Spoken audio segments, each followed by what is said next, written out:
అందరికీ నమస్కారం. తెలంగాణ ప్రభుత్వం ఈ సంక్రాంతి పండుగకైతే రైతులకు ఒక శుభవార్తనే చెప్పనుందని చెప్పాలి.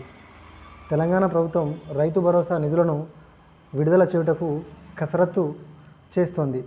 ఈ యాసంగి సాగు డిసెంబర్ నెలలో ప్రారంభమై కొంత డిసెంబర్ నెలలో మరియు ముమ్మారంగా జనవరిలో రాష్ట్ర వ్యాప్తంగా సాగు సమయంలో సాగు ఖర్చులకు పనికొచ్చే విధంగా సంక్రాంతి కానుకగా రైతు భరోసా పెట్టుబడి సాయం అందించాలని ప్రభుత్వం భావిస్తోంది. రైతు భరోసా పథకం కోసం ప్రభుత్వం రాష్ట్ర బడ్జెట్లో 18,000 కోట్లు కేటాయించింది. రాష్ట్ర వ్యాప్తంగా 1.5 ఎకరాల మేర వ్యవసాయ భూములు ఉండగా 2 పంటలకు కలిపి 12,000 చొప్పున అందజేయనుంది.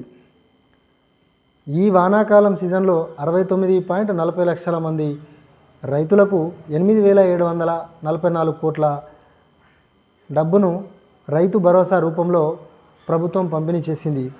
ఇప్పుడు ఈ యాసంగి సీజన్లో అదే స్థాయిలో నిధుల సమీకరణపై అధికారులు ఫోకస్ పెట్టారు.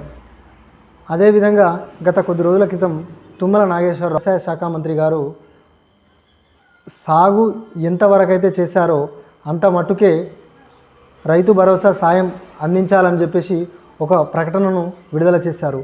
ఒకవేళ అదే కనుక జరిగితే రైతులు చాలామంది కొంత నష్టపోయే అవకాశం ఉంది. అలా వానాకాలం సీజన్లో ఏ రకంగా అయితే ఇచ్చారో అదే రకంగా ఇస్తే కనుక రైతులు లబ్ధి పొందే అవకాశం ఉంటుంది. ఎప్పుడైతే వెలువడుతుందో ఆ వెంటనే చెల్లింపులు ప్రారంభించే విధంగా ప్రభుత్వ అధికారులు కసరత్తు చేస్తున్నారు.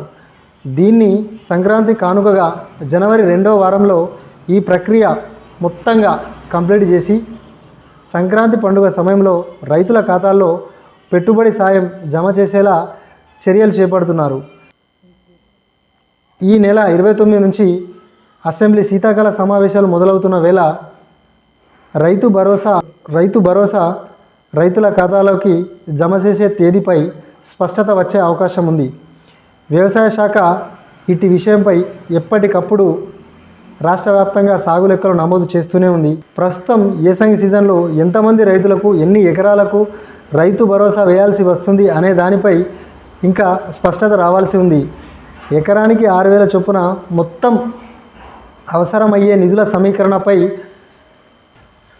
ఇట్టి యాసంగి సీజన్లో మొత్తం మీద సంక్రాంతికి రైతు భరోసాను విడుదల చేయడానికి మాత్రం ప్రభుత్వం అనే విషయం స్పష్టంగా అర్థమవుతుంది. ఇలాంటి మరెన్నో లేటెస్ట్ అప్డేట్స్ కోసం మన ఛానల్ను సబ్స్క్రైబ్ చేయండి. Thank you.